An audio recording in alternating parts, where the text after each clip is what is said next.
Hi parents, this is Mrs. Bauer. If you haven't met me, here I am. It's good to meet you. I really love your children. I have a great class this year. I did want to take a second to talk about homework and spelling tests because today I'm sending home homework. And just so you know that every Friday I send home homework because I know some parents are really busy during the week. So if they want that weekend to work on it, they have it. And when you get the homework pack today, I think it's very intimidating. It's a thick packet. So I wanted to tell you what my expectations were before I sent it home. So mostly, I think the scary part is math. So in DPS, we get like these big books with all the math homework that we're supposed to pass out. So I pass it out. But I know that it's a lot. So when you open the math packet, first I have what module we're on in case you need that for a reference. And then the first page, before any lesson, there's a homework helper for you to read. So this isn't for the students to do. This is like if you need help helping your child do the homework. So it says lesson 1 and then that homework helper. And then as you go on, there'll be a lesson 2 homework helper and so on. So when you see all the math work that they give you for homework, it's a lot of problems. So I'm showing you just one side of lesson 1, and then if you flip it over, there are more problems on the other side too.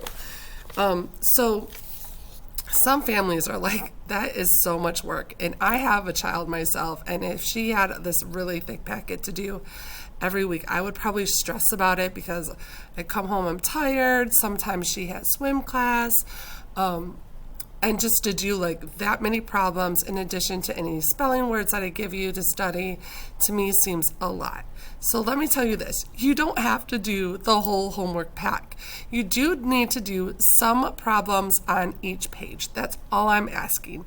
So if you have a student that is struggling with math and numbers and they just do like 3 or 5 problems a night just to get some of that practice in, I'm happy with that. They still get full credit. If you have a student who they can just whip this out in a day, they have them do it because it's only going to help them for the test. So let me tell you something else about the math homework. So as you go along, the problems get harder. So if you have a student who math is their jam, they can do it really easily, but you're also very busy. Have them start from the bottom and go up. Have them do those harder problems because that's going to better prepare them on a test. The test is not going to be these easy problems. The tests are going to be like the harder word problems and more complex stuff. So have them do these guys down here as opposed to up here. Now, if you have someone who is like, they can barely count, they don't know numbers, and trust me, I love your babies just the same, and I know we haven't been in school for a year and a half, and the last time they came to school may have been kindergarten. I totally understand that. Have them work on the top part. So at least get that foundation of the lesson and at least try some of the easier problems. So maybe they are unable to do the whole page, or maybe you're just too busy, or maybe you're just exhausted. If it were my child, I probably wouldn't have her do all of these problems every single week. But I would want her to do as many as possible, to be honest. I really would, because it is good practice for the test. Like I said, the more you practice your math, the better you are going to be on your math test when it comes up. In Module 1, there's only 8 lessons before a test. So probably in about a week, we're going to have our first real math test. Also, I'm trying to think what else. So if you have questions about, so I know parents kind of get a little bit freaked out about Common Core math. And there's going to be stuff that we do in 2nd grade that you're like, what is this woman teaching my kid? I understand that too. So there is a homework helpline that DPS set up, and I'm going to look it up and I'll put it in the comments or on Class Dojo so that you have it. And also you can Google these lessons and they will have like a teacher teaching them. And sometimes when they're really weird lessons, I just go ahead and post those videos for you. And so if you look on here, it will say like lesson 1, and then we'll say 2.1. This 2 means second grade. The 1 means module 1. So if you put Eureka Math, module 1, lesson 2, you will probably see someone teaching the lesson. So if you don't understand the homework at all, you could always look that up as well. So then let me talk about spelling tests. So with our new reading program that we started a couple years ago, one of the ideas is that spelling tests aren't any good. So back in the day, we used to have a spelling test. We memorize the words, take the test, and move on to the next week's list. So now they're saying, well, you know what, kids are just memorizing those lists and then they're forgetting them. So the idea is that we really teach students how words work. Why do we spell words the way we do? So that's what we do a lot in our second grade class, and really in Coleman A. Young and DPSCD and throughout the world. And so they have these spelling checks like every 5 weeks. So they don't get home a list. They don't get to memorize it.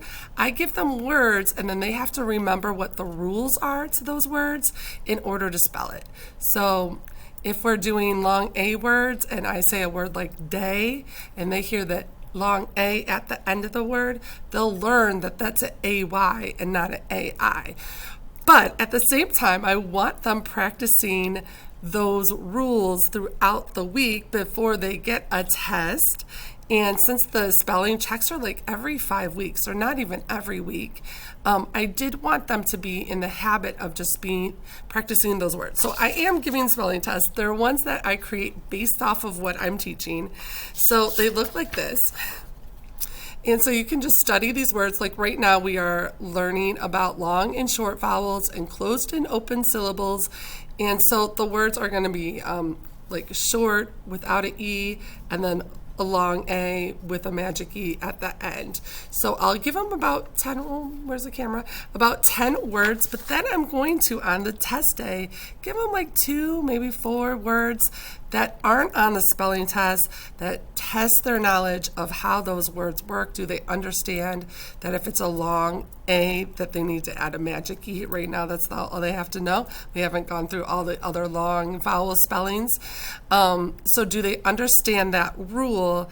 And then it will better prepare them for those 5-week checks that come up. So it's a lot. So what I want to say to you is do as much as the homework as you can. I will give you full credit for just trying something. Do the bottom of the page if you want them to be better prepared for a math test. And study those spelling words. On the back, there will be write your spelling words in a sentence, because it's something we're struggling with this year. So I want them to be in the habit of writing sentences out, having the finger spacing, the capital letter, the period. If every word isn't spelled right in the sentence, that is absolutely fine. In second grade, they don't know how to spell everything. So parents, you don't have to freak out if every word isn't spelled correctly, but the spelling word should be spelled correctly. And then homework grades, I do give them a grade for homework, but it is a smaller grade. Most of their grade is going to come from work that I observe in the classroom, or that I get from tests and work that they turn in. So homework is more of a practice, but they do get a grade for it. So if they ever forget their homework, I don't need you to like start panicking or anything like that. It's a small grade, but their grade is, it could help them go from if they're like in between a lower grade and a higher grade, if they're on that cusp, if they do their homework every week, the incentive would be like maybe they can bring it up to the next grade higher. Or like I said, especially with the spelling tests and the math tests, the more they do, it's the more practice they have before a test. And then if they're struggling, you kind of know that in advance. So please do your homework. Please start it at a time. I appreciate it when it's on time. I do accept late work, but not forever. Like a couple of weeks late, it's just fine with me. And if you have any questions about homework or anything, please contact me on Dojo. I'm always checking my messages. So have a great week. Don't be too afraid of the homework. It's way thicker than you're required to do. But I wanted to give you everything, and I don't want it to scare you. No stress allowed. I'm forbidding it. So have a great week. Have a great weekend.